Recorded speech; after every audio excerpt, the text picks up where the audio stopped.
இந்த மீன்களை பாருங்கள் எவ்வளோ அழகாக இருக்குன்னு. உலகத்தரம் வாய்ந்த கடலூர் துறைமுகத்தில் தான் வருது. இந்த 2 மீன்கள் தான் வருது. இந்த மீனோட பேர் வந்து மடவைங்க. இந்த மடவை வந்து ஒரு தனித்தன்மை கொண்டது. இது பழங்காலத்திலே ஒரு பழமொழி உண்டுங்க. மாட்டை விற்று மடவை வாங்கி சாப்பிடுன்னு. மாட்டை கூட விற்று இந்த மடவை மீனை சாப்பிட்லாமா? அவ்வளோ குவாலிட்டியான மீன், அந்தளவுக்கு ஒரு தகுதியான மீனாக. அந்த மாடை விற்று கூட அந்த பணத்தை விற்று அந்த மடவை மீன் சாப்பிட்டா அவ்வளோ ருசி இருக்குதுன்னு சொல்கிறாங்க, அவ்வளோ குவாலிட்டி இருக்குதுன்னு சொல்கிறாங்க. இந்த மீன் வந்து நம்ம பண்ருட்டி ஆசீர்வாத் மீன் கடைக்கு தான் வருது. கடந்த வாரத்தெல்லாம் நிறைய மீன்கள் கிடச்சிது நமக்கு மடவை. இப்போ 2 மீன் தான் வருது. யார் குரூப்பில் கூட சீக்கிரம் புக் பண்ணுறங்க. யூடியூப்பில் பாருங்கள், கட்டாயம் இது போல் மீன்கள்லாம் மடவை மீன் கிடச்சா கண்டிப்பாக வாங்கி சாப்பிடுங்க.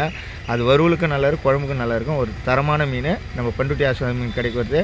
இந்த மீன்கள் மாத்திரம் இல்லைங்க, இங்கே வஞ்சரம், வவ்வா, கொடுவா, நண்டு, எறா, நெத்திலி, எக்ஸ்போர்ட் ஓட்டு கனவா, டைகர் ஏரா, இது போல் தரமான மீன்கள் நம்ம பண்ருட்டி ஆசீர்வாத் மீன் கடைக்கு வருது. கான்டாக்ட் நம்பர் சொல்கிறேன் பாருங்கள், 93 63 29 01 22. இந்த நம்பரில் கூப்பிடுங்க. 9363290122. தமிழ்நாடு முழுவதும் நம்ம 10 kilo 20 kilo 30 kilo door delivery பண்ணுறோம் 24 மணி நேரத்தில். தரமான மீன் வேணுன்னா நம்ம பண்ருட்டி ஆசீர்வாத் மீன் கடைக்கு கால் பண்ணுங்கள். நன்றி, வணக்கம்.